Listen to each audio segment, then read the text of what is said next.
Life story channel में आपका स्वागत है। आइए आज हम आपको सुनाते हैं दो मेढकों के यात्रा की कहानी,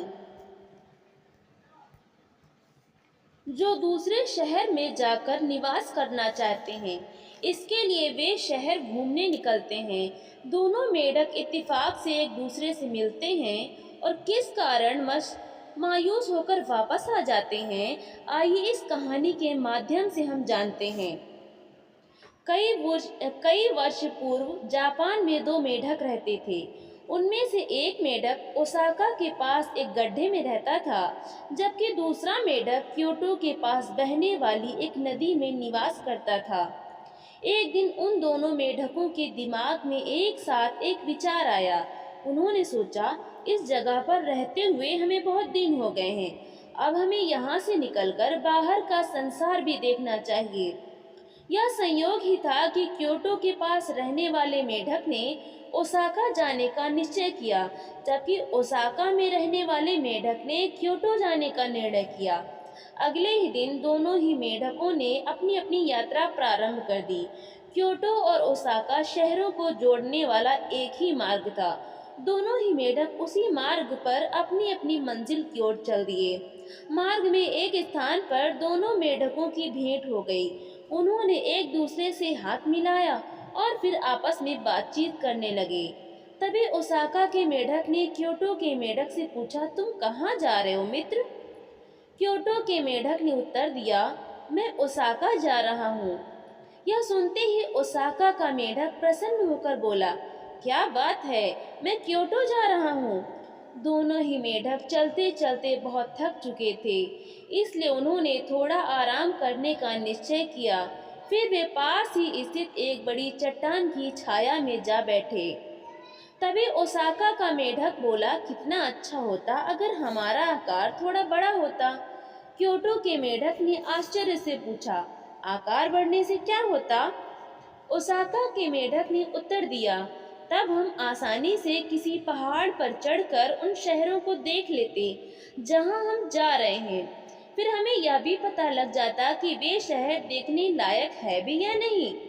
यह सुनकर क्योटो का मेढक बोला, इसमें कौन सी बड़ी बात है, यह कार्य तो हम अभी भी कर सकते हैं। वो कैसे?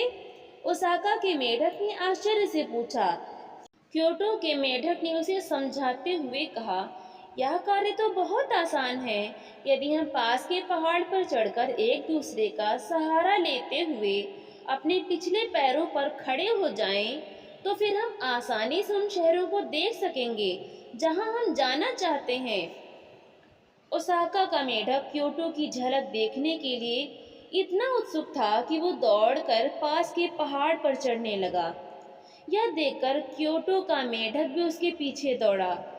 फिर वे दोनों उछलते उछलते पास में ही स्थित एक पहाड़ के शिखर पर जा पहुंचे। दोनों मेढक अपनी लंबी यात्रा के कारण बहुत थका हुआ अनुभव तो कर ही रहे थे, लेकिन उन्हें इस बात की खुशी भी थी कि वे उन शहरों को देख सकेंगे जिन्हें देखने के लिए वे लंबी यात्रा करके वहां तक आए थे। पहाड़ के शिखर पर पहुंचने के बाद ओसाका के मेढक ने उछलकर अपने अगले पैरों को अपने मित्र के कंधों पर रख दिया। क्योटो के मेढक ने भी ऐसा ही किया। अब दोनों मेढक अपने पिछले पैरों पर खड़े थे और उनके अगले पैर एक दूसरे के कंधों पर थे। उन्होंने एक दूसरे को कसकर पकड़ रखा था ताकि वे पहाड़ से नीचे न गिर जाएं। लेकिन उन दोनों ने एक बात की ओर ध्यान ही नहीं दिया था। उन्होंने अपनी पीठ उन्हीं शहरों की ओर कर रखी थी जिन्हें वे देखना चाहते थे। इस प्रकार दोनों मेढकों के गलत तरीके से खड़े होने के कारण ओसाका से आया हुआ मेढक ओसाका को ही देख रहा था, जबकि क्योटो के मेढक की नज़र क्योटो पर ही पड़ रही थी। इस प्रकार दोनों ही मेढक अपने प्रिय शहरों को नहीं देख पा रहे थे। तभी ओसाका का मेढक बोला, ओह, लगता है मैंने यहाँ तक आकर अपना समय ही नष्ट किया है। क्योटो तो बिल्कुल ओसाका की तरह ही दिखता है। क्योटो से आए मेढक को भी अनुभव हो रहा था कि ओसाका भी क्योटो की तरह ही है। फिर दोनों मेढक अपने अपने घर लौट गए। तो दोस्तों हमारी वीडियो को लाइक करें, शेयर करें और कमेंट करके हमें ज़रूर बताएं। और ऐसी ही मज़ेदार कहानियाँ सुनने के लिए हमारे चैनल को सब्सक्राइब करना बिल्कुल भी ना भूलें। तो मिलते हैं हम नई कहानी के साथ। बहुत बहुत धन्यवाद।